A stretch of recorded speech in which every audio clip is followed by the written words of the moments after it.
मनसेचे अविनाश जाधव साहेब आणि किरण नकाशे हे लोक ज्या प्रकारे मनसे पक्षातर्फे परप्रांतीयांच्या मुजोरीला जे काही एक उत्तर देत आहेत, त्याला आता लोक द्वेष पसरवणं म्हणतात किंवा धाक दडपशाही म्हणतात किंवा उगीच केलेली मुजोरगिरी म्हणतात.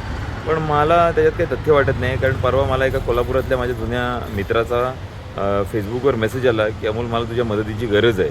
आता मला माहीत नाही मी त्याला काय मदत करू शकणार होतो. कदाचित मी असं हे परखड मत मांडायला लागल्यापासून त्याला असं वाटायला लागलं की कदाचित अमोल आपली मदत करेल. तर त्याने मला मेसेज केला, म्हणतो मला जिथे राहतो तिथे परप्रांतीय त्रास देत आहेत. आता तो कोल्हापुरात एका मराठी माणसाकडे कामाला होता, 10-15 हजार रुपयाची नोकरी आणि त्याला डे नाईट शिफ्ट. तर एका बंगल्यात तो त्या परप्रांतीय लोकांसोबत राहत होता, जी त्यांच्या मालकाने व्यवस्था केलेली होती.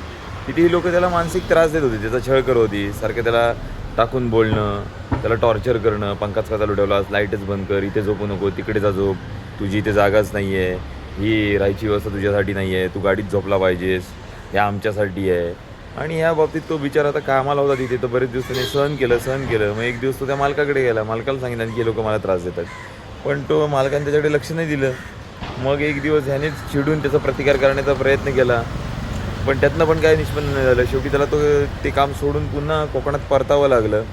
आणि एक दिवस चिडून त्यांनी रात्री मग फोन करून निघाल्यानंतर जो मुलगा त्याला खूप काही बोलला होता, त्याला फोन करून मग त्यांनी उद्धटपणे त्याचा समाचार घेतला, जो उद्धटपणे बोलला होता त्याचा.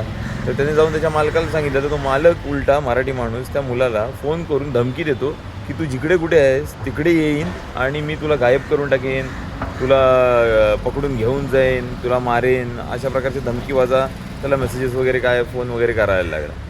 हे ज्या वेळेला तो त्याच्याकडे मदत मागत होता त्यावेळेला त्यांनी ते नाही केलं. परप्रांतीय लोकांसाठी आपलाच मराठी माणूस आपल्याच मराठी माणसाच्या जीवावरती उठतो आहे आणि जो प्रामाणिकपणे मेहनत करतो आहे. आणि ती मेहनतसुद्धा काही लोकांना बघवली नाही किंवा स्ट्रगल त्याचा तो बघवला नाही. त्याला मानसिक त्रास द्यायला सुरुवात केली त्या लोकांनी आणि त्याला तो शेवटी कंटाळून तिथून निघून आला सगळं सोडून. हे कोल्हापुरात घडलं आहे. कोल्हापूर, मी म्हणतो कोल्हापूर.